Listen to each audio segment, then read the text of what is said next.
เงาในกรอบรูปกับประตูมิติที่เปิดทิ้งไว้โดยไม่ตั้งใจขยับเข้ามาใกล้ๆยายมาลูกหลานนั่งล้อมวงกันตรงนี้ยายมะลิคนเดิมจะเล่าเรื่องที่คนสมัยนี้อาจจะมองว่าเป็นเรื่องแต่คนรุ่นยายเขาถือกันเป็นเรื่องคอขาดบาดตายเชียวล่ะเรื่องของรูปถ่ายคนตายเนี่ยลูกหลานต้องเข้าใจก่อนนะว่าในทางโบราณเขาไม่ได้มองว่าเป็นแค่กระดาษแผ่นหนึ่งที่มีหมึกพิมพ์ติดอยู่แต่มันคือวัตถุหน่วงเหนี่ยวจิตวิญญาณหรือจะเรียกง่ายๆว่ามันคือสะพานเชื่อมระหว่างโลกคนเป็นกับโลกคนตายยามที่คนเราสิ้นลมไปแล้วดวงวิญญาณมักจะยังมีความห่วงใยอาลัยรักหรือมีกระแสจิตที่ผูกพันกับรูปลักษณ์เดิมของตัวเองการที่เราเอารูปของท่านมาตั้งวางไว้ในบ้านมันคือการเชื้อเชิญให้ดวงวิญญาณนั้นยังคงวนเวียนอยู่ไม่ไปสู่ภพภูมิที่ควรจะไปลูกหลานลองนึกดูนะในสมัยก่อนที่ยังไม่มีกล้องถ่ายรูปคนโบราณเขาจะใช้การปั้นหุ่นหรือวาดภาพแทนซึ่งเขาจะทำพิธีเบิกเนตรหรือพิธีอัญเชิญอย่างเคร่งครัดแต่สมัยนี้เราถ่ายรูปกันง่ายไปหมดพอใครเสียชีวิตก็เอารูปที่ดูดีที่สุดมาขยายใส่กรอบแล้วก็เที่ยวเอาไปแขวนไว้ตรงนั้นตรงนี้ตามใจชอบโดยลืมไปว่าพลังงานหยินหรือพลังงานแห่งความตายที่สถิตอยู่ในรูปนั้นมันมีอำนาจในการดึงดูดสิ่งลี้ลับและปรับเปลี่ยนกระแสพลังงานในบ้านให้เย็นเยียบและหม่นหมองลงได้หากวางไว้ในตำแหน่งที่แสลงต่อดวงชะตาของคนในบ้านยายเคยเห็นมานักต่อนักและบางบ้านเอารูปคนตายมาแขวนไว้ตรงข้ามกับประตูบ้านพอดีเป๊ะเลยลูกหลานเอ๋ยท่านว่านี่คือความผิดมหันต์ข้อแรกเพราะประตูบ้านคือทางเข้าของโชคลาภและลมหายใจของบ้านเมื่อโชคลาภจะเดินเข้าบ้านมาแล้วมาเจอกับภาพลักษณ์ของความตายเข้าอย่างจังมันจะทำให้กระแสพลังงานดีๆนั้นตีกลับออกไปหมดบ้านนั้นจะทำมาหากินไม่ขึ้นมีแต่เรื่องเจ็บไข้ได้ป่วยหรือที่เขาเรียกว่าผีบังตาโชคลาภมีอยู่ตรงหน้าก็มองไม่เห็นหรือมีเงินทองเข้ามาเท่าไหร่ก็รั่วไหลออกไปเหมือนน้ำรั่วจากตุ่มเพราะพลังงานแห่งความตายมันไปขวางทางเดินของชีวิตนอกจากเรื่องโชคลาภแล้วการวางรูปไว้ตรงประตูยังเป็นการเปิดทางให้วิญญาณเร่ร่อนภายนอกเข้าใจผิดคิดว่าบ้านนี้เป็นศาลาพักศพหรือเป็นที่ที่วิญญาณสามารถเข้ามาพำนักได้สะดวกเพราะมีสัญลักษณ์ของโลกวิญญาณตั้งเด่นเป็นประธานอยู่บางคืนลูกหลานอาจจะได้ยินเสียงฝีเท้าคนเดินวนเวียนอยู่ที่หน้าบ้านหรือรู้สึกเหมือนมีแขกที่ไม่ได้รับเชิญแอบเดินตามเข้ามาในยามวิกาลนี่คือผลจากการที่รูปถ่ายคนตายกลายเป็นประตูป่าที่เปิดทิ้งไว้โดยที่เจ้าของบ้านไม่รู้ตัวการที่คนโบราณท่านสอนให้เก็บรูปบรรพบุรุษไว้ในที่ที่เหมาะสมเช่นในห้องพระหรือจัดโต๊ะแยกต่างหากในมุมที่สงบและเป็นสัดส่วนมันคือการให้เกียรติและเป็นการบอกอาณาเขตที่ชัดเจนว่าท่านอยู่ส่วนท่านเราอยู่ส่วนเราการนำรูปท่านมาเป็นส่วนหนึ่งของการตกแต่งบ้านเหมือนรูปวิวทิวทัศน์คือการลบหลู่ศตวรรษแห่งความเชื่อและเป็นการดึงเอาความโศกเศร้าในอดีตมาฉายซ้ำอยู่ในปัจจุบันตลอดเวลายายอยากให้ลูกหลานลองสำรวจดูให้ดีว่ารูปถ่ายของคนรักที่จากไปในบ้านของเจ้านั้นกำลังจ้องมองเจ้าจากตำแหน่งที่ถูกที่ควรหรือกำลังทำหน้าที่เป็นตัวดึงดูดเคราะห์ร้ายเข้ามาโดยที่เจ้าไม่รู้ตัวเพราะในตอนต่อไปยายจะขยี้เรื่องที่อันตรายยิ่งกว่านั้นคือการวางรูปคนตายไว้ในห้องนอนซึ่งมันส่งผลร้ายต่อสุขภาพและวาสนาของคนเป็นอย่างที่ลูกหลานคาดไม่ถึงเลยล่ะห้องนอนที่พำนักของคนเป็นหรือที่พักฟื้นของคนตายขยับเข้ามาฟังยายต่อลูกหลานเอ๋ย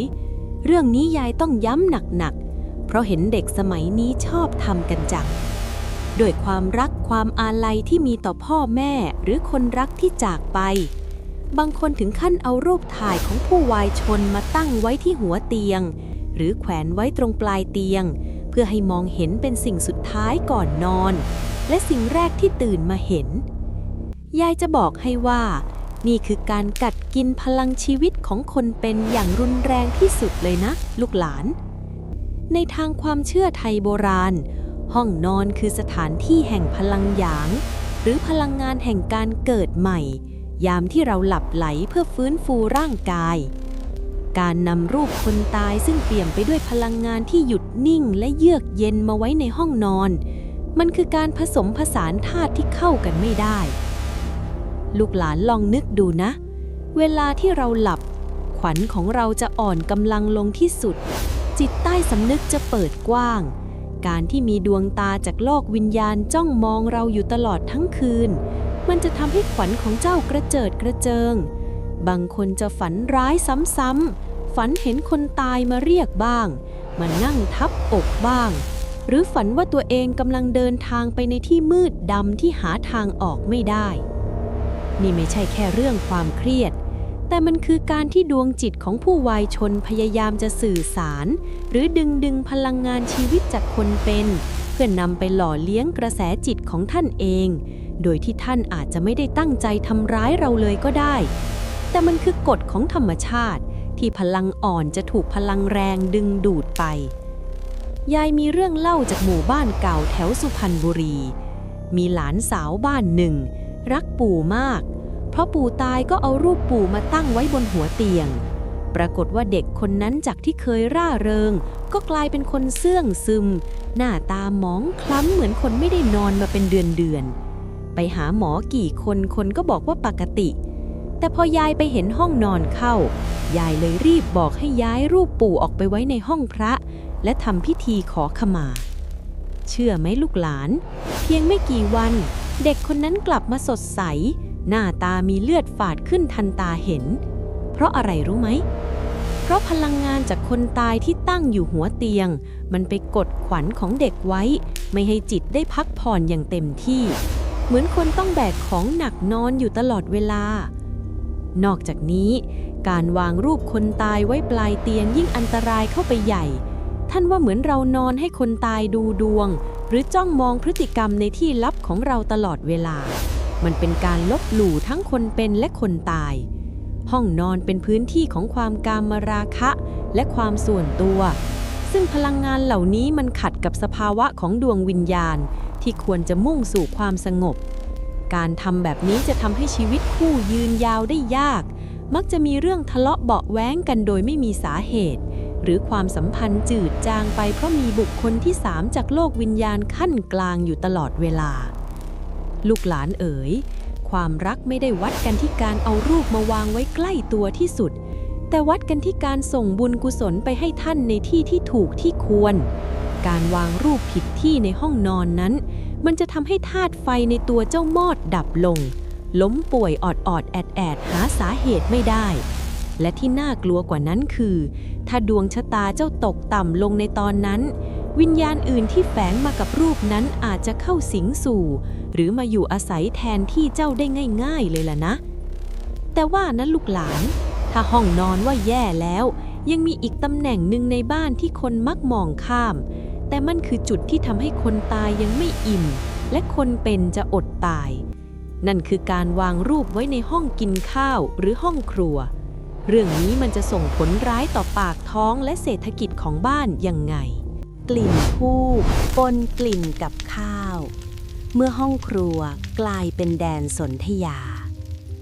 ห้องครัวและห้องกินข้าวเนี่ยในทางฮวงจุ้ยและทางความเชื่อโบราณท่านถือว่าเป็นบ่อเกิดของพลังงานชีวิตเป็นที่ที่หล่อเลี้ยงคนทั้งบ้านให้มีเรี่ยวแรงออกไปทำมาหากินพลังงานในห้องนี้ควรจะเป็นพลังงานที่สดชื่นร่าเริงและมีความเป็นมิตรสูงที่สุดแต่พอเราเอารูปคนตายมาตั้งไว้ในห้องนี้สิ่งที่เกิดขึ้นคือการดึงเอาพลังงานแห่งความเหี่ยวเฉามาปะทะกับพลังงานแห่งชีวิตอยู่ตลอดเวลาลูกหลานลองนึกภาพนะเวลาเรากินข้าวเราต้องการความสุขความรื่นเริงแต่พอกลืนข้าวไปคำหนึ่งแล้วเงยหน้าขึ้นมาสบตากับรูปถ่ายของคนที่จากไปความรู้สึกโศกเศร้าอาลัยมันจะผุดขึ้นมาในจิตใต้สำนึกทันทีอาหารมื้อนั้นจะกลายเป็นอาหารที่เคล้าไปด้วยคราบน้ำตาโดยที่เราไม่รู้ตัวในทางจิตวิญญาณท่านว่าดวงวิญญาณที่ยังไม่ได้ไปผุดไปเกิดหรือวิญญาณที่ยังมีความห่วงใยในรสสัมผัสเมื่อเห็นรูปตัวเองถูกตั้งไว้ในที่ที่มีอาหารวางเรียงราย ท่านจะเข้าใจผิดคิดว่าเราเชิญท่านมากินร่วมโต๊ะทุกมื้อซึ่งนี่คือสิ่งที่ผิดมหันต์ลูกหลานเอ้ยการอัญเชิญบรรพบุรุษมากินข้าวนั้นต้องทำเป็นวาระเป็นเวลาและมีพิธีรีตองที่ถูกต้องไม่ใช่การให้ท่านมานั่งจ้องมองเรากินข้าวทุกมื้อแบบนี้พลังงานหยินจากโลกวิญญาณจะลงมาทับซ้อนกับอาหารที่ตั้งอยู่ทำให้คนกินเข้าไปแล้วรู้สึกอืดท้องย่อยยากหรือเจ็บป่วยเกี่ยวกับทางเดินอาหารบ่อยๆยายเคยเห็นบางบ้านที่วางรูปไว้ในห้องครัวสังเกตดูเถอะว่ากับข้าวมักจะบูดง่ายกว่าปกติหรือบางทีทำมาดีๆรสชาติก็เพี้ยนไปเสียอย่างนั้นเพราะมีกระแสพลังงานที่เย็นเยือกมาวนเวียนคอยแย่งชิงโอชาแห่งอาหารนั้นไปยิ่งไปกว่านั้นนะลูกหลานห้องครัวคือที่ตั้งของเตาไฟซึ่งเป็นธาตุไฟที่แสดงถึงความเจริญรุ่งเรืองและการไหลเวียนของทรัพย์สินการเอารูปคนตายมาวางใกล้เตาไฟคือการเอาพลังงานแห่งความดับสูญไปเผาผลาญโชคลาภบ้านไหนทำแบบนี้จะสังเกตได้เลยว่าเงินเข้ามือซ้ายออกมือขวาเก็บเงินไม่อยู่มีเรื่องให้ต้องจ่ายเกี่ยวกับสุขภาพหรือเรื่องซ่อมแซมบ้านแบบกระทันหันอยู่ตลอดเวลาเหมือนมีแรงดึงดูดที่ทำให้ทรัพย์มันจางหายไปพลังงานจากรูปคนตายที่วางผิดที่จะทำให้พระภูมิเตาหรือเทวดาที่รักษาครัวท่านไม่อยากสถิตอยู่เพราะท่านถือว่าเป็นการนำเอาของอัปมงคลมาวางทับที่ทับทางของท่านกุศโลบายที่คนโบราณท่านสอนไว้คือห้องครัวต้องโปร่งโล่งและเปี่ยมไปด้วยชีวิตชีวาการระลึกถึงบรรพบุรุษควรทำในที่อันเป็นสัดส่วนที่สงบเงียบเพื่อให้ดวงวิญญาณของท่านได้พักผ่อนและมุ่งหน้าสู่สุขติภูมิไม่ใช่ดึงท่านมาติดอยู่ในวังวนของการกินอยู่แบบมนุษย์เพราะนั่นจะทำให้ท่านมีห่วงตัดไม่ขาดและกลายเป็นสัมภเวสีประจำบ้านที่คอยเกาะกินพลังงานชีวิตของลูกหลานจนผอมโซไปตามๆกันอยากให้ลูกหลานลองขยับรูปเหล่านั้นออกไปเสียเถอะลูกให้ห้องครัวเป็นที่ของคนเป็นให้ท่านไปอยู่ในที่ที่สงบกว่านี้แต่หากเจ้ายังดื้อดึงหรือเผลอเอาไปวางไว้ในที่ที่แย่กว่านั้นเช่นใต้บันไดหรือใกล้ห้องน้ำยายบอกเลยว่านั่นแหละคือจุดเริ่มต้นของความพินาศในหน้าที่การงานที่จะตามมาในตอนต่อไปใต้บันไดและกำแพงห้องน้ำจุดอับวาสนาที่กดทับดวงวิญญาณมาฟังกันต่อเลยลูกหลานเอ๋ยเรื่องตำแหน่งที่วางรูปผู้วายชนมที่อันตรายรองลงมาจากห้องนอนและครัวก็คือพื้นที่ใต้บันไดและกำแพงที่ติดกับห้องน้ำนี่แหละลูกเอ๋ยตำแหน่งพวกนี้คนสมัยนี้มองว่าเป็นมุมที่ประหยัดพื้นที่หรือเป็นมุมมืดที่เอาไว้ตั้งหิ้งเล็กๆได้แต่ในทางความเชื่อและทางพลังงานแล้วมันคือการเหยียบย่ำและรดทับวิญญาณของบรรพบุรุษอย่างรุนแรงที่สุดเลยเชียวล่ะลูกหลานลองนึกภาพตามยายนะบันไดคือทางเดินที่คนทั้งบ้านใช้เหยียบย่ำขึ้นลงตลอดทั้งวันการเอารูปคนตายไปวางไว้ใต้บันไดมันเปรียบเสมือนการที่เราเอาเท้าข้ามหัวท่านอยู่ตลอดเวลาพลังงานจากการเหยียบย่ำมันจะส่งแรงกดทับลงมายังรูปถ่ายนั้นทำให้ดวงวิญญาณของท่านไม่สงบสุขรู้สึกถูกลบหลู่และถูกกดขี่เมื่อท่านไม่เป็นสุขพลังงานที่ท่านจะส่งมาคุ้มครองลูกหลานมันก็กลายเป็นพลังงานแห่งความทุกข์ระทมบ้านที่มีรูปคนตายใต้บันไดมักจะเจอวิบากกรรมเรื่องความก้าวหน้าทำงานอะไรก็ถูกเจ้านายกดขี่ถูกเพื่อนร่วมงานกลั่นแกล้งหรือมีเรื่องให้ต้องตกจากที่สูงในหน้าที่การงานอยู่บ่อยครั้งเพราะวาสนาของคนในบ้านถูกกดทับไว้ด้วยเท้าของตัวเองที่เดินข้ามรูปบรรพบุรุษนั่นแหละลูกเอ๋ยส่วนกำแพงที่ติดกับห้องน้ำนั้นยิ่งอันตรายหนักเข้าไปอีกลูกหลานเอ๋ยห้องน้ำคือแหล่งรวมของสิ่งปฏิกูลและพลังงานเสียในทางห่วงจุ้ยท่านถือว่าเป็นที่ระบายความอับมงคลออกจากบ้านการเอารูปผู้วายชนมไปแขวนหรือตั้งไว้บนกำแพงที่แชร์ร่วมกับห้องน้ำหรือหันหน้ารูปไปทางประตูห้องน้ำมันคือการให้ท่านจ้องมองความสกปรกและรับเอาไอระเหยของสิ่งปฏิกูลอยู่ตลอดเวลาพลังงานเสียเหล่านี้จะซึมซับเข้าไปในรูปถ่าย และแผ่รังสีออกมาทำให้คนในบ้านเกิดอาการเจ็บป่วยที่อธิบายไม่ได้โดยเฉพาะโรคที่เกี่ยวกับระบบขับถ่ายโรคไตหรือโรคที่เกี่ยวกับเลือดลมที่เดินไม่สะดวกเพราะกระแสพลังงานมันเน่าเสียตั้งแต่อยู่ในระดับจิตวิญญาณแล้วล่ะลูกเอ๋ยยายเคยไปบ้านหลังหนึ่งที่เจ้าของบ้านเขาสงสัยว่า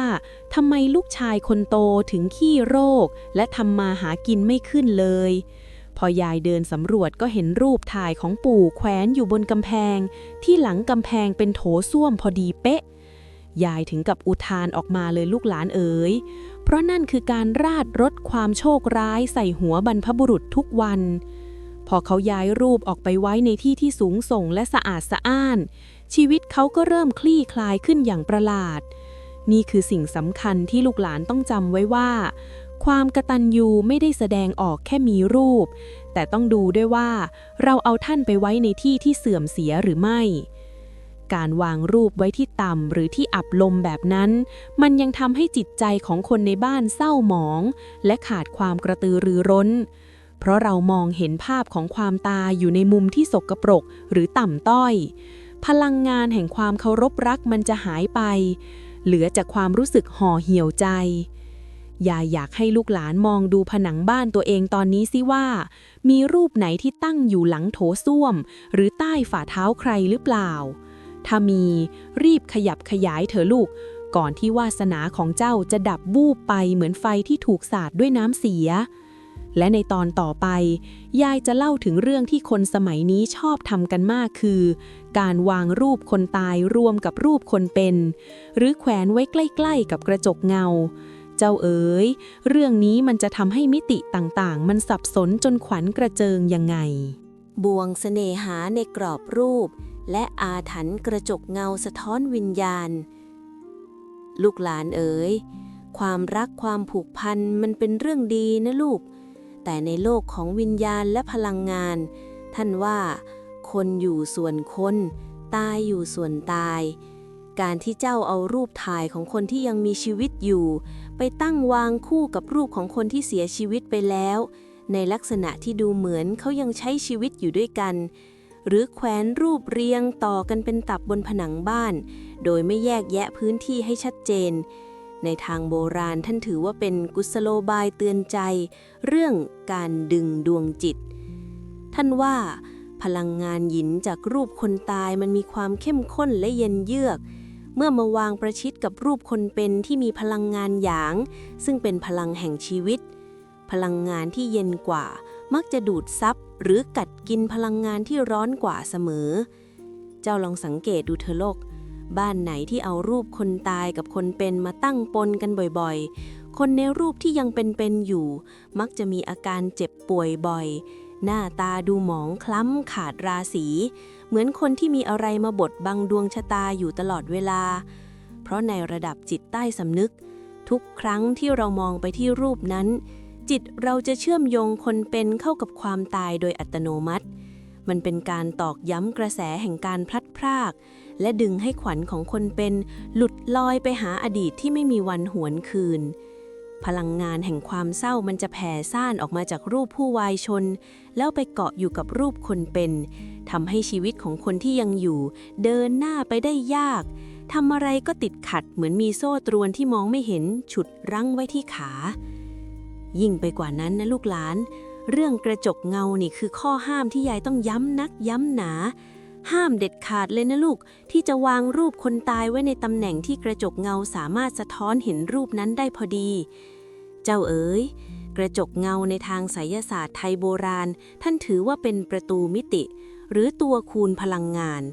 เมื่อกระจกสะท้อนรูปคนตายมันจะเท่ากับเป็นการเบิ้ลพลังงานวิญญาณให้มีอำนาจมากขึ้นเป็นทวีคูณพลังงานที่สะท้อนกลับไปกลับมาระหว่างรูปกับกระจกจะสร้างสนามพลังที่ปั่นป่วนทำให้บ้านนั้นรู้สึกเหมือนมีคนเดินพลุกพล่านอยู่ตลอดเวลา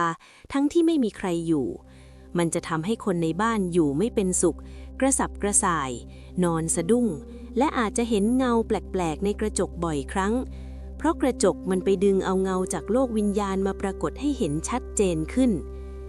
ยายเคยเห็นบ้านเศรษฐีเก่าหลังหนึ่งเขาเอารูปคุณหลวงผู้เป็นบรรพบุรุษ ตั้งไว้บนโต๊ะเครื่องแป้งไม้สักทองหันหน้าเข้าหากระจกพอดี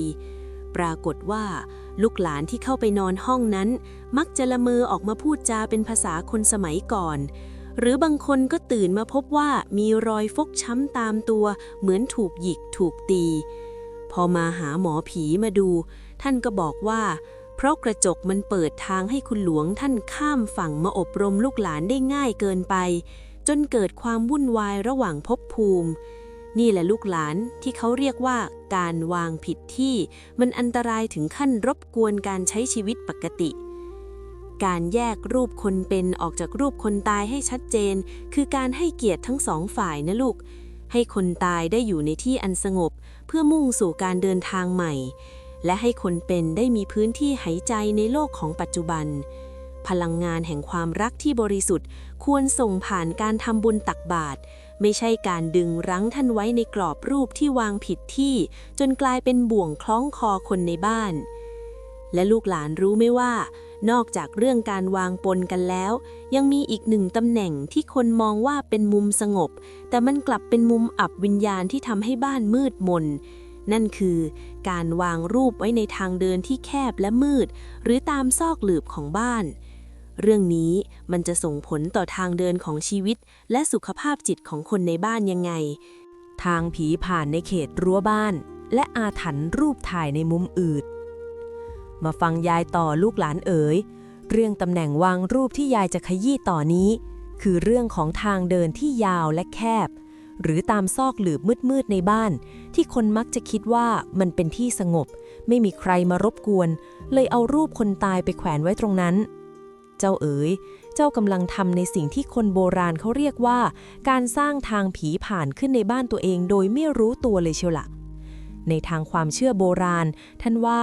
ทางเดินที่แคบและยาวมักจะมีกระแสลมและกระแสพลังงานที่พุ่งพล่านและเย็นเยือกการเอารูปคนตายไปวางไว้ในที่แบบนั้นคือการอัญเชิญดวงวิญญาณให้มาสถิตอยู่ในจุดที่พลังงานไหลผ่านอย่างรวดเร็วแต่ไม่มีที่ไปเจ้าลองนึกภาพนะ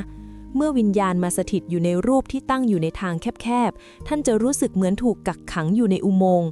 พลังงานของท่านจะปะทะกับคนที่เดินผ่านไปมาอยู่ตลอดเวลาทุกครั้งที่ลูกหลานเดินผ่านมุมมืดที่มีรูปตั้งอยู่เจ้าจะรู้สึกเหมือนมีกระแสลมเย็นๆพัดวูบผ่านหลังหรือรู้สึกขนลุกโดยไม่มีสาเหตุนั่นไม่ใช่เพราะท่านมาทักทายด้วยความรักเสมอไปนะลูกแต่มันคือการเบียดเบียนพลังงานระหว่างกันกระแสจิตของคนตายที่อยู่ในมุมอับมักจะมีความเศร้าหมองและความห่วงใยที่รุนแรงกว่าปกติเพราะขาดแสงสว่างและอากาศที่ถ่ายเทพลังงานลบเหล่านี้จะซึมเข้าไปในใจคนเป็นทำให้คนในบ้านกลายเป็นคนเก็บตัวมีอารมณ์ฉุนเฉียวง่ายหรือเป็นโรคซึมเศร้าอึดอัดใจเหมือนอยู่ในที่แคบตลอดเวลายิ่งถ้าเป็นมุมอับที่มืดสนิทและมีความชื้นสูงนะลูกหลานเอ๋ยตำแหน่งนี้ในทางไสยศาสตร์ถือเป็นที่พำนักของสัมภเวสีและวิญญาณชั้นต่ำการเอารูปบรรพบุรุษที่เรารักไปไว้ในที่แบบนั้นเปรียบเสมือนการเอาท่านไปขังไว้ในป่าช้าที่มืดมิด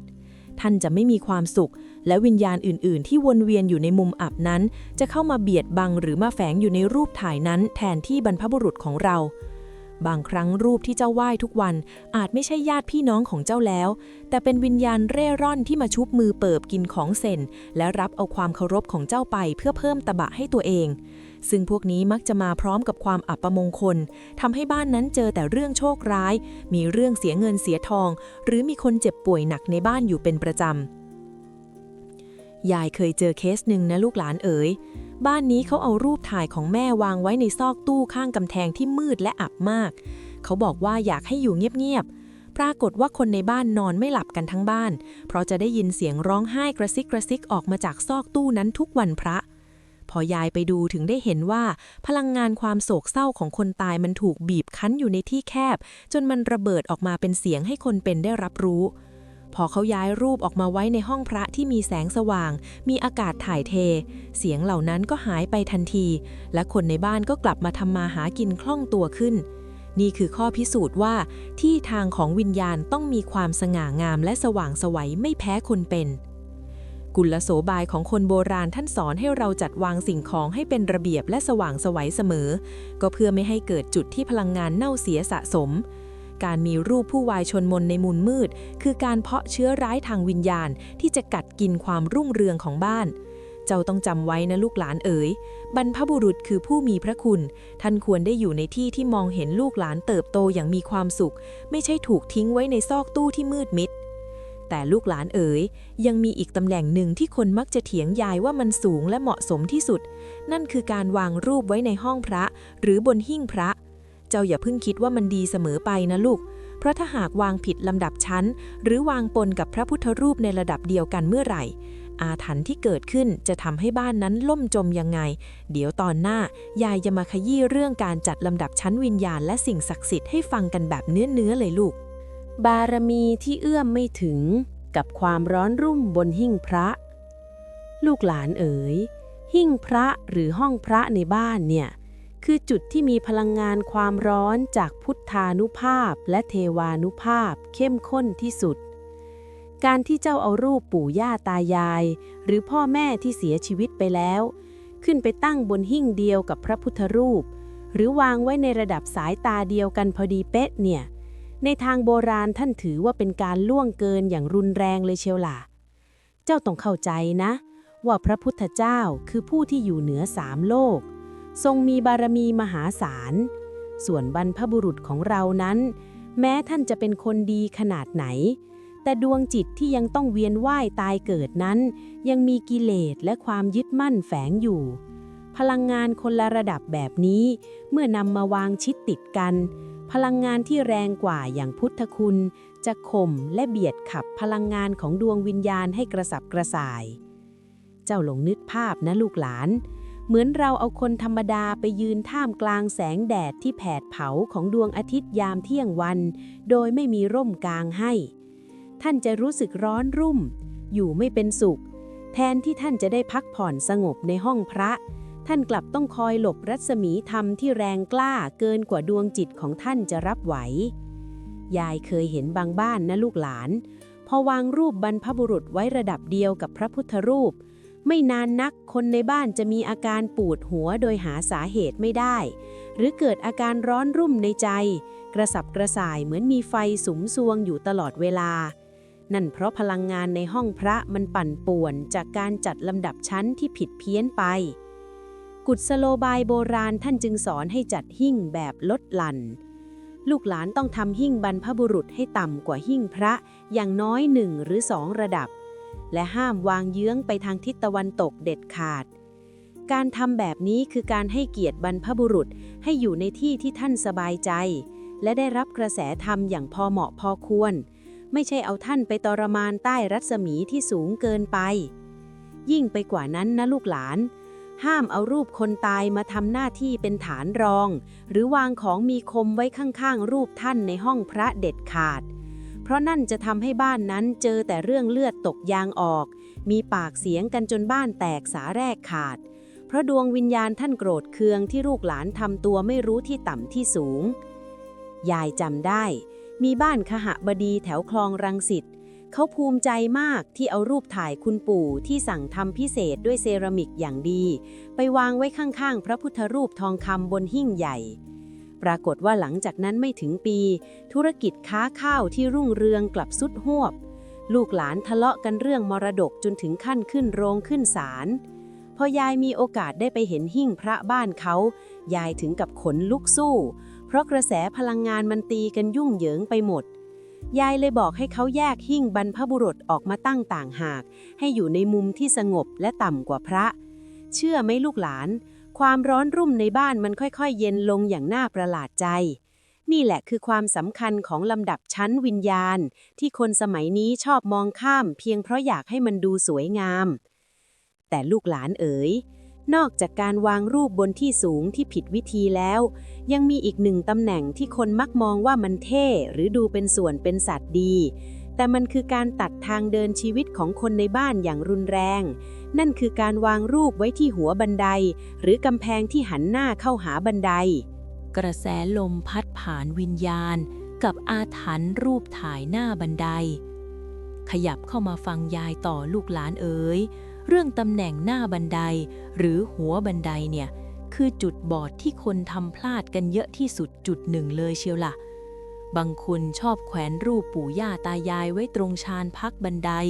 หรือแขวนไว้ตรงกำแพงที่พอคนเดินลงบันไดมาแล้วต้องสบตาเป๊ะพอดี เจ้าเอ๋ยในทางศาสตร์แห่งพลังงานโบราณบันไดคือทางสัญจรของกระแสลมและกระแสตรับที่มีความแรงและรวดเร็วมาก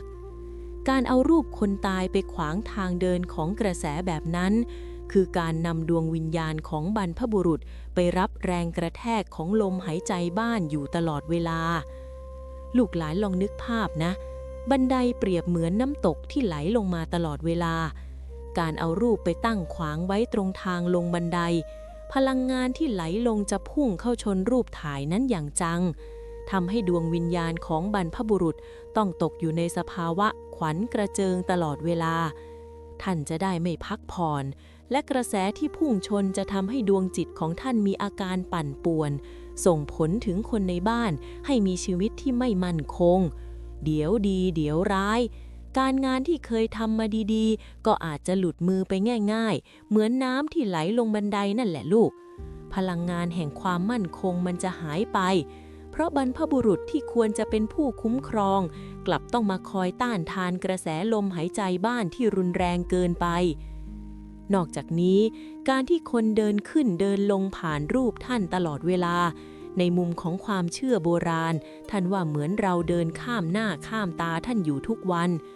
โดยเฉพาะคนในยุคนี้ที่เดินลงบันไดแบบเร่งรีบเสียงฝีเท้าที่ตึงตังและแรงสั่นสะเทือนจากบันไดจะไปรบกวนสมาธิของดวงวิญญาณของท่านทำให้ท่านเกิดความไม่พอใจหรือที่คนแก่ชอบพูดว่าผีโกรธเมื่อบรรพบุรุษโกรธท่านจะไม่ดลจิตดลใจให้ลูกหลานเจอช่องทางทำมาหากินกลับกันท่านอาจจะทำให้เราก้าวพลาดทั้งในแง่ของกายภาพคือตกบันไดจริงๆหรือก้าวพลาดในแง่ของชีวิตคือการตัดสินใจที่ผิดมหันต์จนเสียทรัพย์มหาศาลยายเคยเห็นมาแล้วบ้านไม้หลังใหญ่ทรงไทยประยุกต์เขาเอารูปถ่ายขาวดำใบเบ้อเริ่มของคุณทวดแขวนไว้ที่ผนังตรงข้ามบันไดทางลงพอดีเป๊ะใครเดินลงมาก็ต้องจ้องตาคุณทวดบ้านนี้ทำมาค้าขายคล่องจริงแต่เงินไม่เคยเหลือเลยลูกหลานเอ๋ยเงินเข้าหมื่นจ่ายแสนเงินเข้าล้านจ่าย10 ล้านเป็นหนี้เป็นสินท่วมหัวพอยายทักเรื่องรูปคุณทวดว่าท่านขวางทางตรับและท่านถูกลมตีหน้าตลอดเวลาเขาเลยลองย้ายไปไว้ในมุมห้องที่สงบไม่ขวางทางขึ้นลงเชื่อไหมลูกจากที่เงินเคยไหลออกเหมือนน้ำท่วมกลับเริ่มมีเงินเก็บมีโชคลาภลอยมาหาแบบงงๆเพราะทางเดินของตรับมันไม่ถูกขัดขวางโดยพลังงานแห่งความตายอีกต่อไปยิ่งถ้าเป็นรูปที่แขวนไว้ใต้คานบันไดนะลูกหลานเอ๋ยนั่นคือการกดทับวาสนาซ้ำซ้อนบรรพบุรุษจะอึดอัดจนต้องไปข่มคนในบ้านให้รู้สึกหนักบ่าหนักไหล่เหมือนแบกของหนักอยู่ตลอดเวลาใครที่เป็นออฟฟิศซินโดรมรักษาไม่หายสักทีลองไปดูเถอะลูกว่ามีรูปคนตายไปแอบอยู่ใต้ขานหรือหน้าบันไดบ้างไหมถ้ามีนั่นแหละคือสาเหตุที่เจ้ามองไม่เห็นด้วยตาเนื้อแต่ลูกหลานเอ๋ยความผิดพลาดเรื่องตำแหน่งยังไม่จบแค่ในตัวบ้านนะเพราะมีอีกที่หนึ่งที่คนชอบเอาไปวางเพราะคิดว่าท่านจะได้รับลมธรรมชาตินั่นคือการวางรูปไว้ตรงข้ามกับหน้าต่างหรือที่ที่แสงแดดส่องถึงตลอดวันเจ้าเอ๋ยแสงแดดที่แผดเผานั้นมันจะทำให้ดวงวิญญาณมอดไหมแล้วส่งผลให้คนในบ้านเจอแต่เรื่องไฟไหม้ใจยังไงเดี๋ยวตอนหน้ายายจะขยี้เรื่องธาตุไฟสังหารวิญญาณให้ฟังกันแบบจะๆเลยแสงแดดที่แผดเผากับอาถรรพ์รูปถ่ายหันหน้าหาดวงอาทิตย์ลูกหลานเอ๋ยฟังยายนะดวงวิญญาณของผู้ที่ล่วงลับไปแล้วนั้นท่านมีสภาวะเป็นธาตุเย็นหรือที่ทางจีนเขาเรียกว่าพลังงานหยินนั่นแหละท่านต้องการความสงบความนิ่งและความร่มเย็นเพื่อพักฟื้นดวงจิตแต่คนสมัยนี้ชอบเอาความสวยงามเป็นที่ตั้งเอารูปถ่ายบรรพบุรุษไปแขวนไว้บนผนังที่แดดตอนบ่ายส่องเข้ามาถึงพอดีหรือตั้งไว้ตรงข้ามหน้าต่างที่แสงจ้าสาดเข้ามาทั้งวันเจ้าเอ๋ยแสงแดดที่แรงกล้านั้นคือธาตุไฟบริสุทธิ์ เมื่อมันพุ่งเข้าปะทะกับรูปถ่ายซึ่งเป็นที่สถิตของดวงวิญญาณที่เป็นธาตุเย็นมันจะเกิดการหักล้างกันอย่างรุนแรงเจ้าลองนึกภาพสิลูกหลานเหมือนเจ้าถูกบังคับให้นั่งอยู่กลางแดดเปรี้ยงโดยไม่มีร่มเงาให้หลบเลยแม้แต่นาทีเดียวความร้อนนั้นจะทำให้ดวงจิตของบรรพบุรุษร้อนรุ่มอยู่ไม่สุขกระสับกระส่ายเมื่อดวงวิญญาณที่คอยคุ้มครองบ้านเกิดความเดือดร้อนพลังงานนั้นจะแผ่ซ่านออกมาถึงคนในบ้านด้วยสังเกตดูเถอะบ้านไหนที่ตั้งรูปคนตายรับแดดจ้าคนในบ้านมักจะมีอารมณ์ฉุนเฉียวง่ายโกรธง่ายหายช้ามีเรื่องให้ไฟในอกปะทุขึ้นมาตลอดเวลาทะเลาะกันด้วยเรื่องขี้หมูราขี้หมาแต่รุนแรงเหมือนจะฆ่ากันให้ตายนี่คือผลจากพลังงานธาตุไฟที่มันไปกระตุ้นความร้อนรุ่มจากรูปผู้วายชนมนั่นแหละลูกยิ่งไปกว่านั้นนะลูกหลานในทางกายภาพแสงแดดจะทำให้รูปถ่ายนั้นซีดจางลงอย่างรวดเร็วในทางกุศโลบายโบราณท่านว่ารูปซีดจางวาสนาก็จางหายเมื่อภาพใบหน้าของบรรพบุรุษเริ่มเลือนลางเพราะถูกแดดเลียความจำและความผูกพันของลูกหลานที่มีต่อท่านก็จะเริ่มลดน้อยถอยลงไปด้วยยายเคยเห็นมากับตาบ้านหลังหนึ่งเอารูปพ่อแขวนไว้รับแดดตะวันตกจนรูปกลายเป็นสีเหลืองซีดมองไม่เห็นดวงตาปรากฏว่าลูกหลานในบ้านนั้นเกิดอุบัติเหตุเกี่ยวกับไฟบ่อยมากทั้งไฟลวกน้ำร้อนลวกหรือแม้แต่ไฟฟ้าลัดวงจรเพราะพลังงานของพ่อที่ควรจะเย็นกลับร้อนระอุจนกลายเป็นเพลิงสังหารกุศโลบายที่คนโบราณท่านสอนให้เราเก็บรูปไว้ในมุมที่ร่มรื่นและมีลมโกรกเบาๆก็เพื่อให้ดวงวิญญาณท่านได้พักผ่อนอย่างสำราญใจแสงสว่างที่ควรจะให้ท่านคือแสงจากเปลวเทียนหรือแสงไฟที่นุ่มนวลไม่ใช่แสงแดดที่แผดเผาชีวิตเจ้าจำไว้ว่าถ้าอยากให้บ้านร่มเย็นต้องให้บรรพบุรุษท่านร่มเย็นก่อนอย่าเอาความสวยงามของผนังบ้านไปแลกกับความร้อนรุ่มของดวงวิญญาณเลยลูกเอ๋ยและที่น่ากลัวกว่านั้นนะถ้าแดดว่าร้ายแล้วการที่เจ้าเอาท่านไปหลบในที่ที่ผิดประเภทเช่นหลังบานประตูหรือใต้เตียงเพราะความกลัวหรือความประมาทเจ้าเอ๋ยนั่นแหละคือการสร้างคุกนรกให้กับคนที่เจ้ารักโดยที่เจ้าไม่รู้ตัวเลยล่ะลูกหลังบานประตูและใต้เตียงคุกมืดที่ขังวิญญาณบรรพบุรุษขยับเข้ามาฟังยายต่อนะลูกหลานเมื่อกี้ยายเตือนเรื่องแดดไปแล้วทีนี้มาถึงเรื่องที่คนบางคนทำเพราะความจำเป็นหรือความมักง่ายนั่นคือการเอารูปถ่ายคนตายไปซุกไว้ในที่อับที่มองไม่เห็นเช่นหลังบานประตูหรือที่หนักที่สุดคือใต้เตียงนอนเจ้าเอ๋ยยายพูดแล้วยังขนลุกไม่หายเลยลูกนี่คือการทำร้ายบรรพบุรุษที่โหดร้ายที่สุดเท่าที่มนุษย์คนหนึ่งจะทำได้เลยเชียวล่ะลูกหลานลองนึกภาพบานประตูนะประตูมีหน้าที่เปิดและปิดอยู่ตลอดเวลาการที่เจ้าเอารูปคนตายไปแขวนหรือพิงไว้หลังบานประตูทุกครั้งที่มีคนเข้ามาในห้อง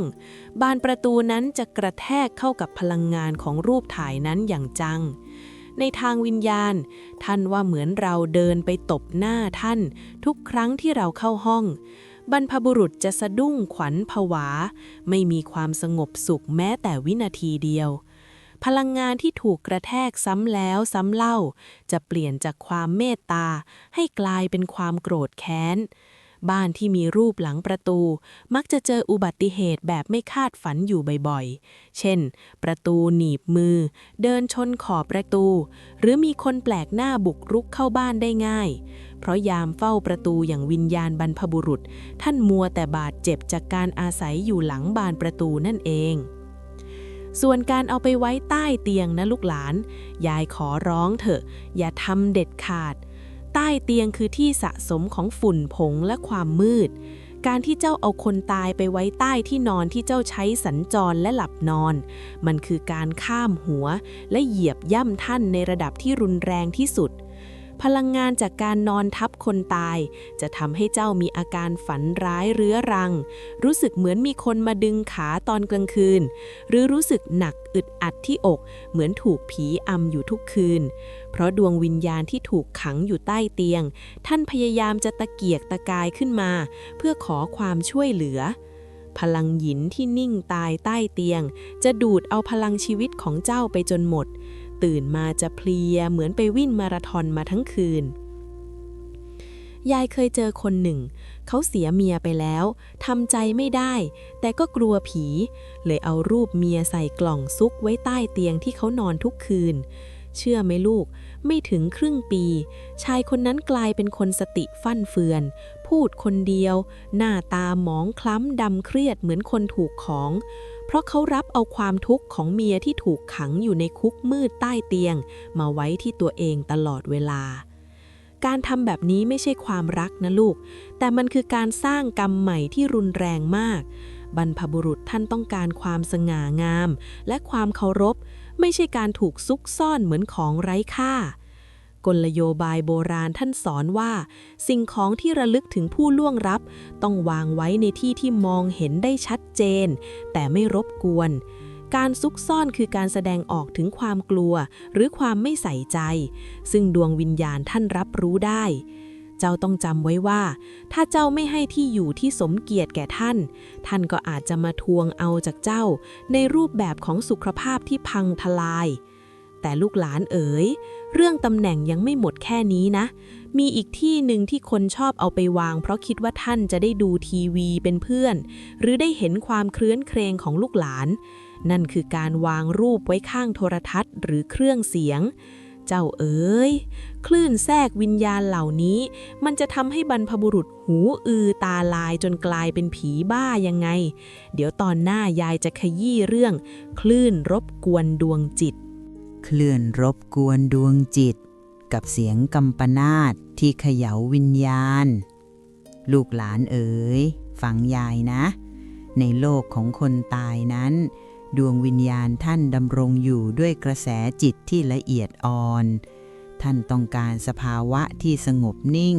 เพื่อที่จะรักษาประคองดวงจิตให้ผ่องใสแต่คนสมัยนี้ใจดีเกินเหตุเห็นว่าพ่อแม่ตอนมีชีวิตชอบดูละครหรือชอบฟังเพลง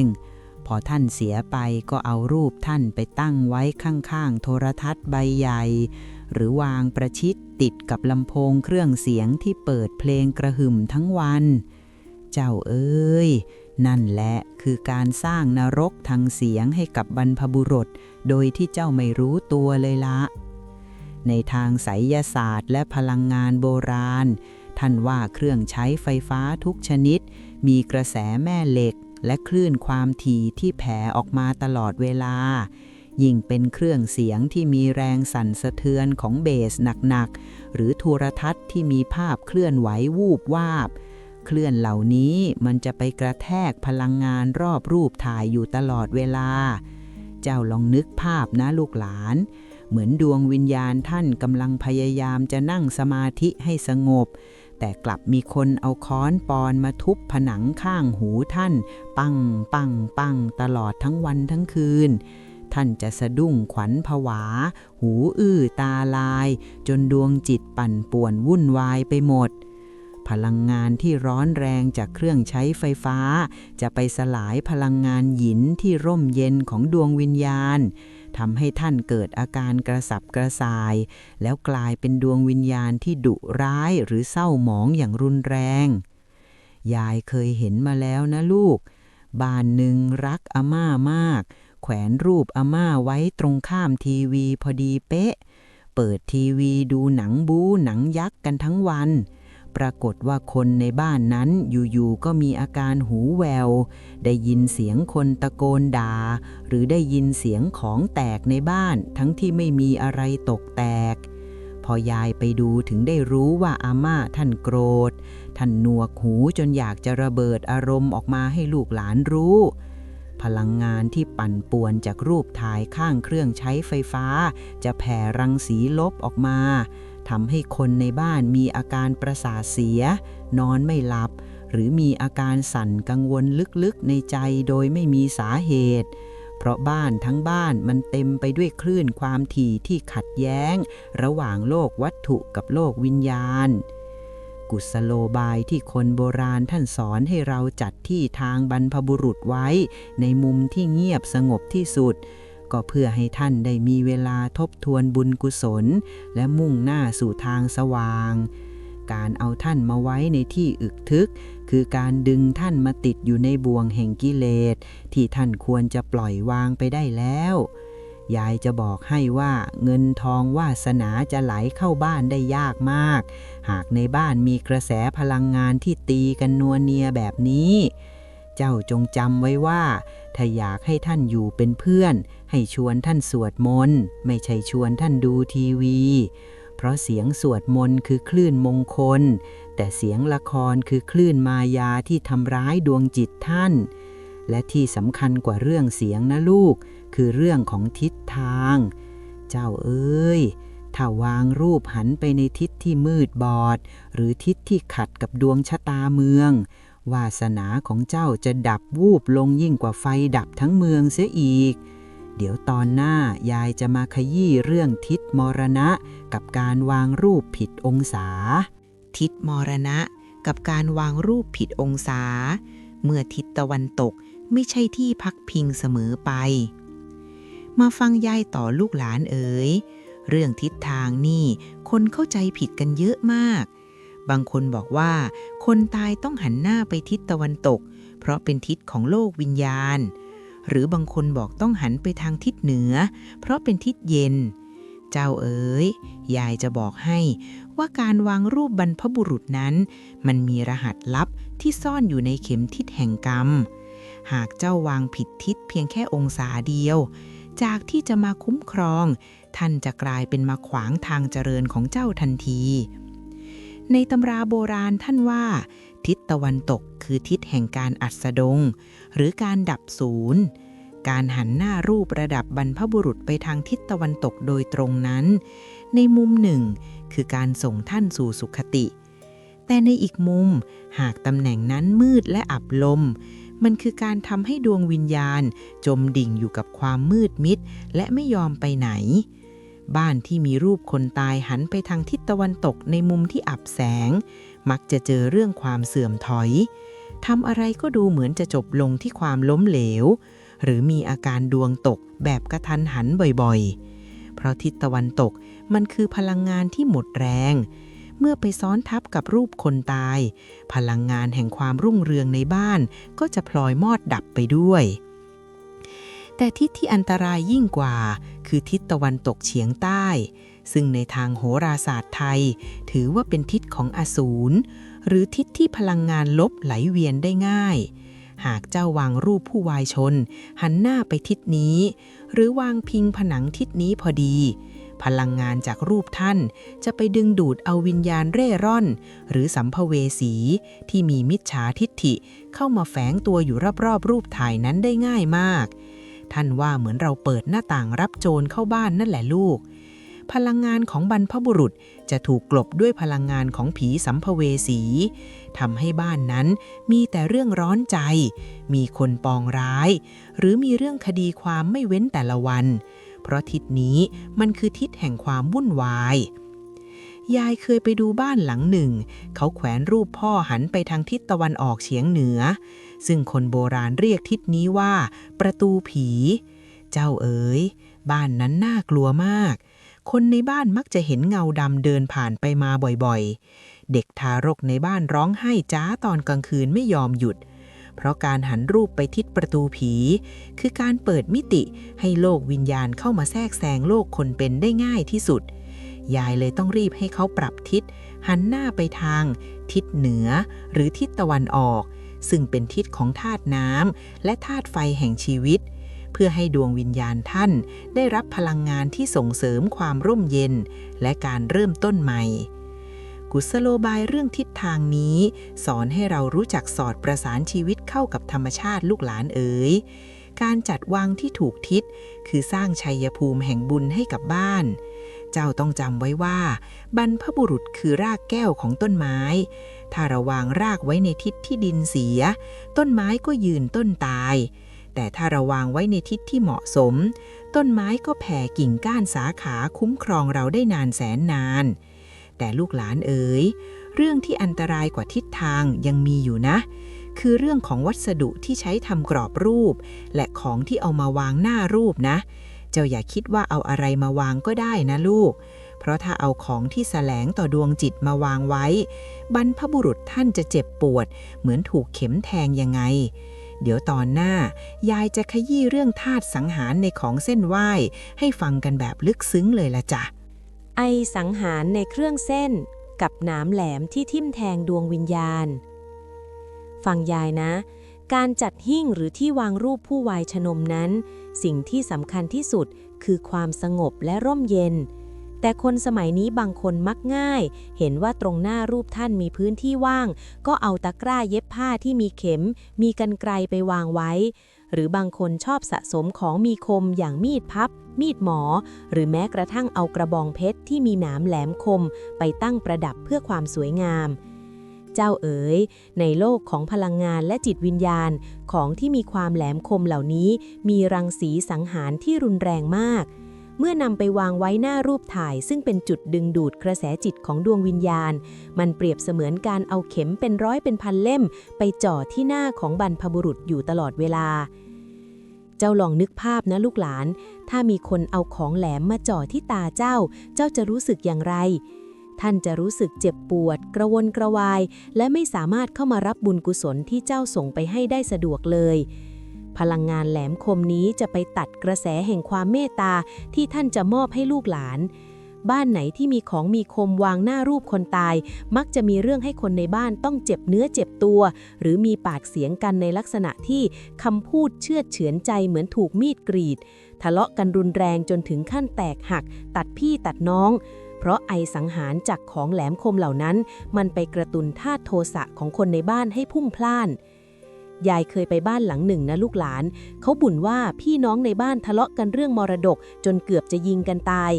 พอยายไปดูที่หิ้งรูปคุณปู่ปรากฏว่าเขาเอากล่องเครื่องมือช่างที่มีสว่านมีตะปูมีเลื่อยไปวางสุมไว้หน้ารูปคุณปู่เป๊ะเลยยายเห็นแล้วน้ำตาจะไหลบรรพบุรุษท่านถูกไอสังหารเหล่านั้นกดทับและทิ่มแทงจนท่านทนไม่ไหวท่านเลยแผ่กระแสความร้อนรุ่มออกมาเพื่อให้ลูกหลานรู้ตัวพอยายให้เขาย้ายของเหล่านั้นออกไปแล้วหาดอกไม้ที่กลีบนุ่มนวลอย่างดอกมะลิหรือดอกบัวมาวางแทนไม่นานนักพี่น้องที่เคยเคี้ยวฟันกันก็กลับมานั่งคุยกันได้นี่แหละลูกคือพลังของสิ่งที่วางผิดที่ยิ่งไปกว่านั้นนะลูกหลานเรื่องดอกไม้เหี่ยวแห้งก็สำคัญนักนะบางคนวางดอกไม้ไว้จนแห้งกรังคาแจกันพลังงานของดอกไม้ที่ตายแล้วคือพลังงานแห่งความเสื่อมสลายเมื่อนำมาวางหน้ารูปคนตายมันยิ่งเป็นการตอกย้ำสภาวะของความดับสูญทำให้บ้านนั้นขาดความกระปรี้กระเปร่าทำมาหากินไม่ขึ้นเหมือนคนหมดไฟอยู่ตลอดเวลา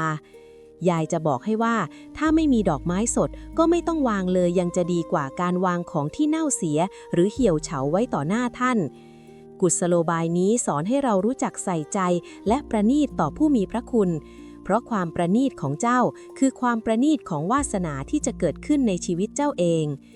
แต่ลูกหลานเอ๋ยของมีคมและดอกไม้เหี่ยวยังไม่น่ากลัวเท่ากับสิ่งที่เรียกว่ากรอบรูปที่แตกร้าวหรือรูปที่ขึ้นราหมองคล้ำหรอกนะเพราะนั่นคือการทำลายบ้านของวิญญาณโดยตรงซึ่งมันจะส่งผลถึงสุขภาพของคนเป็นชนิดที่หมอก็รักษาไม่หายเจ้าอยากรู้ไหมว่าถ้ากระจกกรอบรูปแตกเพียงนิดเดียวมันจะดึงเอาเคราะห์กรรมแบบไหนมาสู่ตัวเจ้าตอนหน้ายายจะมาขยี้เรื่องกรอบรูปอาถรรพ์และกระจกเงาแห่งความวิบัติกรอบรูปแตกร้าวกับรอยร้าวในดวงชะตาของคนในบ้านต่อไปนี้คือเรื่องของสภาพของรูปถ่ายและกรอบรูปที่เจ้าแขวนไว้บางคนเห็นว่ากรอบรูปมันเก่า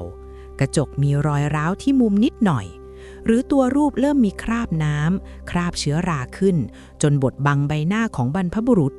ก็มักจะปล่อยปละละเลยเพราะเห็นว่าเป็นเรื่องเล็กน้อยหรือคิดว่าท่านคงไม่ถือสาเจ้าเอ้ยยายจะบอกให้ว่าในทางจิตวิญญาณรูปถ่ายและกรอบรูปนั้น เปรียบเสมือนบ้านหรือวิมานของดวงวิญญาณที่มาสถิตอยู่ หากบ้านที่ท่านอยู่มันแตกร้าวสกปรกหรือพังทลาย เจ้าคิดว่าท่านจะมีความสุขได้อย่างไรลูกหลานต้องเข้าใจนะว่ารอยร้าวบนกระจกกรอบรูปนั้นในทางพลังงานมันคือจุดรั่วไหลของวาสนาและเป็นจุดที่พลังงานลบจากภายนอกจะแทรกซึมเข้าไปทำร้ายดวงวิญญาณได้ง่ายที่สุดหากกระจกที่ปิดหน้ารูปบรรพบุรุษมีรอยร้าวแม้เพียงเล็กน้อยมันจะส่งผลให้คนในบ้านมีเรื่องให้กินแหนงแคลงใจกันอยู่ตลอดเวลาความสัมพันธ์ของคนในครอบครัวจะเริ่มมีรอยร้าวเหมือนกระจกใบนั้นแหละลูกคุยกันนิดเดียวก็ผิดหูเกิดความไม่ไว้ใจกันและที่น่ากลัวที่สุดคือรอยร้าวเหล่านั้นจะนำพาอุบัติเหตุมาสู่คนในบ้านโดยเฉพาะเรื่องที่เกี่ยวกับของมีคมหรือของแตกหักยายเคยเห็นเคสหนึ่งที่น่าสงสารมากนะลูกหลานบ้านนี้เขามีรูปถ่ายคุณยายที่กระจกแตกเป็นรอยทะแยงมุมผ่านช่วงหน้าอกพอดีเขาไม่ยอมเปลี่ยนเพราะเห็นว่าเป็นกรอบไม้แกะสลักโบราณเสียดายของปรากฏว่าหลานสาวในบ้านนั้นอยู่ๆก็ล้มป่วยด้วยโรคเกี่ยวกับทรวงอกรักษาเท่าไหร่ก็ไม่หายพอยายไปทักเรื่องรูปถ่ายคุณยายว่ากระจกมันแตกทับอกท่านอยู่พลังงานความเจ็บปวดนั้นมันส่งถึงหลานที่ท่านรักที่สุดเขาเลยไปเปลี่ยนกระจกใหม่และทำพิธีขอขมาเชื่อไหมลูกอาการเจ็บหน้าอกของเด็กคนนั้นค่อยๆทุเลาลงจนหายขาดในที่สุดนี่ไม่ใช่เรื่องบังเอิญนะลูกแต่มันคือการปรับสมดุลพลังงานระหว่างโลกของธาตุกับโลกของจิตนอกจากเรื่องรอยร้าวแล้วเรื่องคราบเชื้อราหรือความชื้นบนรูปถ่ายก็อันตรายไม่แพ้กันรูปที่เริ่มมีจุดดำขึ้นตามใบหน้าหรือตามตัวในทางโบราณท่านว่าเหมือนท่านกำลังถูกของสกปรกทับถมท่านจะอึดอัดและส่งผลให้คนในบ้านผิวพรรณเศร้าหมองเกิดโรคผิวหนังที่หาสาเหตุไม่ได้หรือมีอาการปอดชื้นปอดอักเสบเพราะไอระเหยจากเชื้อราในมิติทิพย์มันกัดกินพลังชีวิตของคนเป็นอยู่ทุกลมหายใจเข้าออกกุลโสบายที่ท่านให้หมั่นเช็ดถูและดูแลรูปถ่ายให้สะอาดสะอ้านเหมือนใหม่เสมอก็เพื่อให้บ้านของวิญญาณนั้นผ่องใสเมื่อท่านอยู่เย็นเป็นสุขท่านก็จะดลบันดาลให้ลูกหลานมีหน้าตาที่ผ่องใสมีรัศมีแห่งโชคลาภติดตามตัวไปทุกที่เจ้าจำไว้เถอะลูกหลานกรอบรูปบรรพบุรุษคือหน้าตาของตระกูลถ้าเจ้าปล่อยให้มันเก่าคร่ำครึแตกร้าวหรือเครอะไปด้วยฝุ่นวาสนาของตระกูลเจ้าก็จะดูเศร้าหมองในสายตาเทวดาและผู้คนไปด้วยการสละทรัพย์เพียงเล็กน้อยเพื่อซ่อมแซมบ้านให้ท่านคือการลงทุนที่คุ้มค่าที่สุดเพราะมันคือการซ่อมแซมดวงชะตาของเจ้าเองแต่ลูกหลานเอ้ยยังมีเรื่องที่น่าเป็นห่วงกว่าสภาพกรอบรูปนะคือการที่เจ้าเอารูปของคนตายหลายคนมาวางทับซ้อนกันหรือแขวนเรียงจนไม่มีที่ว่างให้ลมหายใจวิญญาณได้เดินเจ้าอย่าคิดว่าท่านเป็นญาติกันจะอยู่ด้วยกันได้หมดนะลูกเพราะถ้าจัดลำดับผิดเมื่อไหร่บ้านจะกลายเป็นสนามรบวิญญาณยังไงเดี๋ยวตอนหน้ายายจะมาขยี้เรื่องศึกชิงบัลลังก์บนหิ้งบรรพบุรุษศึกชิงบัลลังก์วิญญาณกับอาถรรพ์การวางรูปซ้อนทับการจัดวางรูปถ่ายของผู้วายชนหนมหลายๆท่านไว้รวมกันนั้นสิ่งที่สำคัญที่สุดคือลำดับอาวุโสคนสมัยนี้บางคนมักง่ายเอารูปปู่ย่าตายายมาใส่รวมกันในกรอบใหญ่กรอบเดียวหรือเอารูปหลานที่เสียชีวิตไปก่อนมาวางไว้ข้างหน้าหรือสูงกว่ารูปของผู้อาวุโสเจ้าเอ๋ยในทางจิตวิญญาณท่านว่านี่คือการข้ามหัวบรรพบุรุษอย่างรุนแรง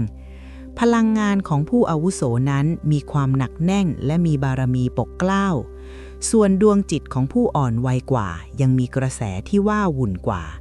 เมื่อนำมาวางในระดับที่ผิดเพี้ยนพลังงานจะเกิดการปะทะกันทำให้บ้านนั้นมีแต่เรื่องขัดแย้งเรื่องอำนาจเจ้าลองนึกภาพนะลูกหลาน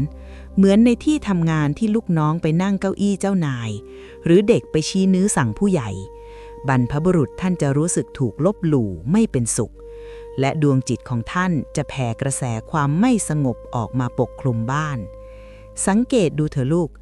บ้านไหนที่จัดวางรูปบรรพบุรุษแบบปนเปไม่รู้ใครพี่ใครน้องใครลุงใครหลาน คนในบ้านนั้นมักจะมีปากเสียงกันเรื่องลำดับความสำคัญในบ้าน ลูกไม่ฟังพ่อแม่พนักงานไม่ฟังหัวหน้าหรือเกิดการปีนเกลียวกันอยู่ตลอดเวลาเพราะระเบียบแห่งวิญญาณในบ้านมันเสียไปตั้งแต่ที่หิ้งรูปแล้วยิ่งไปกว่านั้นนะลูกหลานการเอารูปถ่ายมาวางซ้อนทับกันเช่นเอารูปเล็กไปพิงทับรูปใบใหญ่หรือเอาซองเอกสารไปวางทับรูปท่านไว้เพื่อบังที่เจ้าเอ๋ยนั่นคือการปิดทางเดินวิญญาณและกดทับวาสนาของตระกูลโดยตรงท่านจะอึดอัดเหมือนคนถูกผ้าคลุมหน้าหายใจไม่ออกเมื่อท่านหายใจไม่ออกในมิติทิพย์ท่านก็ไม่สามารถส่งกระแสโชคลาภมาให้เจ้าได้ยายเคยเห็นบางบ้านนะลูกหลานเอารูปปู่ไปวางซ้อนหลังรูปย่าเพราะที่แคบปรากฏว่าผู้ชายในบ้านนั้นทำมาหากินไม่ขึ้นเลยมีเรื่องที่ต้องยอมคนอื่นตลอดหรือถูกเมียข่มจนเสียคนเพราะพลังงานของฝ่ายชายถูกกดทับไว้หลังกระแสพลังงานอื่นนั่นเองกุศโลบายที่คนโบราณท่านสอนให้จัดรูปเรียงตามลำดับชิดซ้ายไปขวาหรือลดหลั่งตามความอาวุโสเพื่อสร้างระเบียบแห่งเมตตาธรรมให้เกิดขึ้นในบ้านเจ้าจำไว้ว่าถ้าอยากให้บ้านมีระเบียบมีคนเคารพยำเกรงเจ้าต้องเริ่มจากการให้เกียรติบรรพบุรุษตามลำดับที่ถูกต้องเสียก่อนอย่าเอาความสะดวกของพื้นที่มาแลกกับความพินาศของความเคารพเลยยุคเอ๋ยและที่น่าเป็นห่วงกว่าบ้านไม้หลังใหญ่คือพวกเจ้าที่อยู่คอนโดมิเนียมหรือห้องเช่าแคบๆเจ้าเอ๋ยพื้นที่จำกัดแบบนั้นมันจะกลายเป็นคุกกักขังวิญญาณหรือทางผ่านของสัมภเวสีได้อย่างไรเดี๋ยวตอนหน้ายายจะขยี้เรื่องอาถรรพ์รูปถ่ายในรังหนูอาถรรพ์รูปถ่ายในพื้นที่จำกัดกับวิญญาณที่ไร้ที่พำนักเรื่องนี้คนเมืองกรุงต้องฟังให้ดีนะบางคนอยู่คอนโดอยู่หอพักพื้นที่มันก็นิดเดียวห้องนอนกับห้องนั่งเล่นก็เกือบจะเป็นห้องเดียวกันบางคนเอารูปพ่อแม่ที่เสียไปมาตั้งไว้บนหลังตู้เย็นบ้างบนตู้รองเท้าบ้างหรือแขวนไว้ใกล้ๆกับราวตากผ้าเช็ดตัวเจ้าเอ้ยยายพูดแล้วอยากจะร้องไห้แทนบรรพบุรุษของเจ้าจริงๆนี่คือการนำท่านไปอยู่ในที่ที่ต่ำต้อยและวุ่นวายจนดวงวิญญาณท่านต้องหนีหายไปแล้วปล่อยให้วิญญาณเร่ร่อนเข้ามาสวมรอยแทนลูกหลานต้องเข้าใจนะว่าคอนโดหรือห้องเช่าน่ะกระแสพลังงานมันไหวเวียนไวและปนเปกับคนอื่นมากการวางรูปผู้วายชนไว้บนตู้รองเท้าคือการเอาท่านไปไว้กับของสกปรกที่ใช้เหยียบย่ำดินกลิ่นและพลังงานลบจากรองเท้าจะไปบดบังรัศมีของบรรพบุรุษทำให้ท่านอยู่ไม่ได้เมื่อท่านอยู่ไม่ได้บ้านของท่านคือรูปถ่ายก็จะว่างลงและนั่นแหละคือช่องโหว่ที่ทำให้สัมภเวสีที่เดินวนเวียนตามทางเดินคอนโดแอบเข้ามาสถิตแทนบ้านไหนทำแบบนี้จะรู้สึกได้เลยว่าบ้านไม่ใช่บ้านกลับมาแล้วรู้สึกเหนื่อยอึดอัดเหมือนมีคนจ้องมองตลอดเวลาหรือทำอะไรก็นอนไม่หลับเพราะวิญญาณที่มาอยู่แทนท่านนั้นเขาไม่ได้มาเพื่อคุ้มครองแต่มาเพื่อเบียดเบียนเอาพลังงานชีวิตของเจ้าไปยิ่งการวางรูปไว้ใกล้ราวตากผ้าหรือที่แขวนชุดชั้นในนะลูกหลานยายขอร้องเถอะอย่าทำเป็นอันขาดสิ่งเหล่านี้คือของต่ำในทางความเชื่อเมื่อนำมาวางพาดผ่านหรืออยู่เหนือรูปบรรพบุรุษมันคือการถอนอาคมและบารมีที่ท่านจะมอบให้เจ้าไปจนหมดสิ้นวาสนาเจ้าจะดับวูบลงทันทีทำงานอะไรก็จะถูกตราหน้าว่าไม่เจริญหรือมีเรื่องเสื่อมเสียชื่อเสียงเข้ามาไม่หยุดหย่อนเพราะเจ้าเอาของลับของต่ำไปลบหลู่ดวงวิญญาณที่ศักดิ์สิทธิ์ที่สุดในชีวิตเจ้ายายเคยเห็นเด็กคนหนึ่งนะลูกหลานเขาอยู่หอพักห้องเล็กๆแขวนรูปแม่ไว้ข้างๆที่แขวนกระเป๋าและผ้ากันเปื้อนที่ใช้แล้วปรากฏว่าเด็กคนนั้นจากที่เคยเรียนเก่งกลับกลายเป็นคนใจแตกคบเพื่อนไม่ดีและมีอาการปวดหัวข้างเดียวไม่หายพอยายไปเห็นยายบอกให้เขาจัดหิ้งเล็กๆที่สูงพ้นศีรษะและแยกจากมุมใช้งานทั่วไปเชื่อไหมลูก ใจเขาที่เคยฟุ้งซ่านก็กลับมานิ่งสงบ เรียนจบมาได้ดิบได้ดี นี่คือข้อพิสูจน์ว่าพื้นที่เล็กไม่ใช่ข้ออ้างของการไร้ระเบียบ เจ้าสามารถมีมุมมงคลในห้องแคบๆได้ถ้าเจ้ามีความใส่ใจ กุศโลบายโบราณท่านสอนว่าการจัดที่ทางให้บรรพบุรุษในที่จำกัดต้องเลือกมุมที่นิ่งที่สุดและสูงที่สุดเท่าที่จะทำได้ อย่าให้ท่านกลายเป็นส่วนหนึ่งของขยะหรือของใช้ในชีวิตประจำวัน เจ้าจำไว้ว่าถ้าเจ้าให้ความสำคัญกับท่านในที่แคบๆท่านก็จะขยายความรุ่งเรืองให้เจ้าได้ในโลกกว้าง แต่ลูกหลานเอ๋ยเรื่องตำแหน่งยังไม่จบนะมีเรื่องที่อันตรายกว่าการวางผิดที่คือการทำลายหรือทิ้งรูปคนตายเมื่อรูปเก่าหรือเสียหายเจ้าอย่าคิดว่าทิ้งลงถังขยะได้นะลูกเพราะนั่นคือการตัดขาดสายใยกรรมที่จะส่งผลร้ายแรงถึงชีวิตยังไงเดี๋ยวตอนหน้า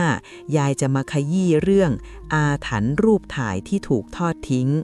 วิถีแห่งการลาจากและการปลดปล่อยดวงวิญญาณจากพันธะรูปถ่ายสิ่งของทุกอย่างบนโลกนี้มีอายุไขของมันรูปถ่ายก็เช่นกันเมื่อการเวลาผ่านไป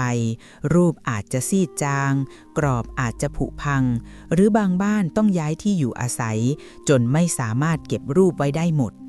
สิ่งที่คนสมัยนี้ทำพลาดมากที่สุดคือการเอาภาพคนตายที่เลิกบูชาแล้วไปวางทิ้งไว้ตามโคนต้นไม้ใหญ่ในวัด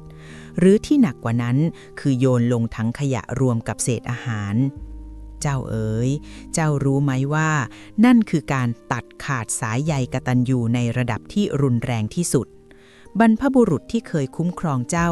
จะรู้สึกเหมือนถูกขับไล่สายส่งให้ไปอยู่ในที่โสโครกและนั่นจะทำให้ขวัญของคนในบ้านกระเจิดกระเจิง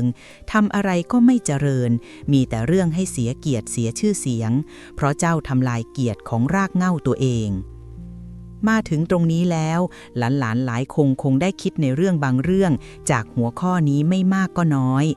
ยายขอให้ทุกคนส่งต่อสิ่งนี้ไปให้กับคนที่ลูกๆรักเพื่อจะได้เป็นปัญญานำทางชีวิตต่อไปและฝากเป็นกำลังใจให้ยายและทีมงานด้วยนะลูกเรามาต่อกันในทางโบราณท่านสอนไว้ว่าหากรูปถ่ายเสียหายจนซ่อมแซมไม่ได้หรือมีความจำเป็นต้องเลิกเก็บรักษาเจ้าห้ามทิ้งเด็ดขาดแต่ให้ทำพิธีบอกกล่าวและปลดปล่อยโดยเริ่มจากการจุดธูปบอกกล่าวต่อหน้ารูปท่านขอขมาลาโทษที่ไม่อาจรักษาที่พำนักนี้ไว้ได้แล้วให้อัญเชิญดวงจิตของท่านไปสถิตอยู่ในบุญกุศลที่เราทำส่งไปให้แทนจากนั้นให้นำรูปนั้นไปเผาด้วยไฟบริสุทธิ์หรือที่เรียกว่าการส่งคืนสู่ธาตุลมและธาตุไฟขณะเผาให้ตั้งจิตอธิษฐานส่งท่านสู่สุคติอย่าให้เหลือเป็นขยะทิ้งไว้ให้คนเหยียบย่ำหรือหากเป็นภาพที่ทำจากวัสดุที่เผาไม่ได้ท่านให้ใช้วิธีลอยน้ำหรือส่งคืนสู่แม่พระคงคาเพื่อให้ความเย็นของน้ำชะล้างพันธะทางโลกออกไปยายเคยเห็นมากับตาบ้านหลังหนึ่งเขารื้อบ้านเก่าแล้วเอาภาพถ่ายบรรพบุรุษนับ10 ใบใส่กระสอบไปทิ้งที่กองขยะท้ายหมู่บ้านเชื่อไหมลูกหลังจากนั้นไม่นานคนในบ้านนั้นเริ่มมีอาการแปลกๆคือรู้สึกเหมือนถูกบีบคอตอนนอนทุกคืนหรือบางคนก็ฝันว่าตัวเองไปคุ้ยหาของกินในกองขยะหน้าตาเศร้าหมองดำคล้ำไปทั้งบ้านพอยายไปถามถึงได้รู้เรื่องรูปที่เขาทิ้งยายเลยให้เขาไปขุดหาภาพเหล่านั้นกลับมาเท่าที่ทำได้แล้วนำมาทำพิธีขอขมาและเผาส่งท่านอย่างถูกต้องตามตำราไม่เกิน7 วันอาการอึดอัดที่คอก็หายไปลมหายใจกลับมาโล่งโปร่งเหมือนเดิมนี่แหละลูกที่เขาเรียกว่ากรรมจากความไม่รู้มันน่ากลัวกว่าที่คิดกุลโสบายนี้สอนให้เรารู้จักการลาจากที่งดงามชีวิตคนเรามีพบก็มีพรากแต่การพรากจากกันต้องเปี่ยมไปด้วยความเคารพรูปถ่ายคือสื่อกลางของความรักเมื่อสื่อกลางหมดหน้าที่เราต้องส่งคืนด้วยความรักเช่นกัน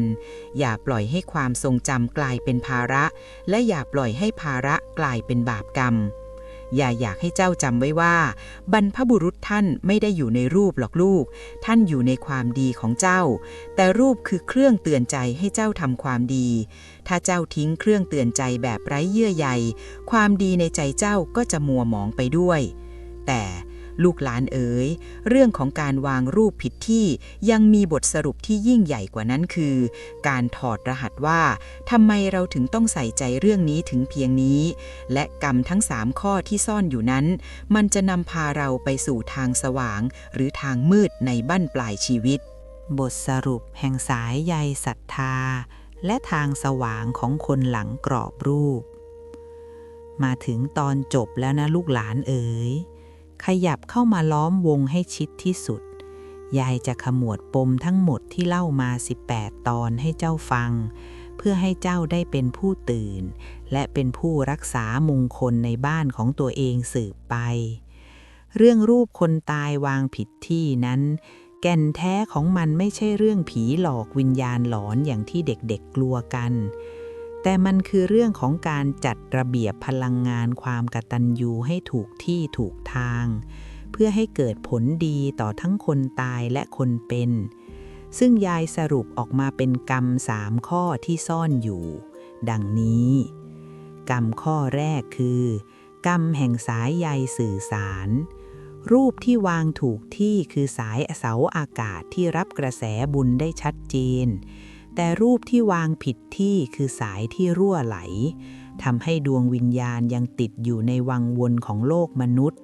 ตัดใจไปสู่ภพภูมิที่สูงขึ้นไม่ได้เหมือนเราขังคนที่รักไว้ในห้องมืดที่หนาวเหน็บกรรมข้อที่2คือกรรมแห่งการดูดซัดพลังงานรูปที่วางผิดจุดจะดูดเอาพลังชีวิตหรือพลังหยางของคนเป็นไปหล่อเลี้ยงความเศร้าหมองทำให้เจ้าป่วยกายและป่วยใจและกรรมข้อที่3คือกรรมแห่งวาสนาตระกูลการจัดวางรูปบรรพบุรุษคือการจัดวางลำดับชั้นของบารมีในบ้านหากทำผิดวาสนาของลูกหลานจะถูกกดทับก้าวหน้าไม่ได้เพราะรากแก้วของตระกูลมันวางผิดทิศทางลูกหลานเอ๋ยกุศโลบายที่ยายเล่ามาทั้งหมดนี้แท้จริงแล้วคนโบราณท่านต้องการสอนให้เรามีสติในความรักได้แต่อย่าดึงรั้งอาลัยได้แต่อย่าให้กลายเป็นบ่วงท่านให้เราวางรูปท่านไว้ในที่ที่สูงส่งและสะอาดเพื่อให้เรามองเห็นแล้วเกิดแรงบันดาลใจในการทำความดีไม่ใช่เห็นแล้วเกิดความกลัวหรือความหดหู่ใจเมื่อเจ้าให้ที่อยู่ที่สมเกียรติแก่ท่านก็จะให้ที่ยืนที่สง่างามแก่เจ้าในสังคมนี่คือกฎแห่งกระจกเงาทางจิตวิญญาณที่สืบทอดกันมานานนับ100 ปีบทสรุปข้อคิดที่ยายอยากฝากไว้ในตอนสุดท้ายนี้คือคนเป็นต้องเดินหน้าคนตายต้องไปต่ออย่าให้กรอบรูป1 ใบกลายเป็นกรงขังดวงวิญญาณของทั้ง2 โลกการวางรูปที่ถูกต้องตามที่ยายบอกนั้นคือการวางให้ท่านอยู่ข้างหลังเพื่อคอยคุ้มครองและเป็นแรงผลักดันไม่ใช่วางไว้ข้างหน้าเพื่อขวางทางเดินของชีวิตหรือวางไว้ข้างบนหัวจนกดทับวาสนาหากเจ้าทำได้ตามนี้บ้านของเจ้าจะร่มเย็นเป็นสุขโชคราภจะไหลมาเทมาเพราะไม่มีกำแพงแห่งความตายมาขวางทางและที่สำคัญที่สุดคือเจ้าจะมีใจที่ผ่องใสเปี่ยมด้วยเมตตาธรรมยายมะลิขออวยพรให้ลูกหลานทุกคนที่ได้ฟังเรื่องราวนี้จงเป็นผู้ที่มีความกตัญญูที่ชาญฉลาดขอให้รูปถ่ายบรรพบุรุษในบ้านของเจ้ากลายเป็นประตูแห่งโชคลาภและการคุ้มครองขอให้ทุกย่างก้าวของเจ้ามีเงาแห่งความดีของบรรพบุรุษคอยประคับประคองและขอให้บ้านของเจ้าเต็มไปด้วยแสงสว่างแห่งปัญญาที่รู้เท่าทันทั้งโลกคนเป็นและโลกคนตายใครที่ทำพลาดไปแล้วก็ขออโหสิกรรมต่อกันเริ่มต้นใหม่ในวันดีๆนี้แล้วชีวิตจะเปลี่ยนไปในทางที่ดีขึ้นอย่างน่าอัศจรรย์ใจเอาละลูกหลานเอ๋ยยายเล่ามาเสียยืดยาวจนแดดร่มลมตก แสงตะวันสุดท้ายของวันกำลังจะลับขอบฟ้าไปแล้ว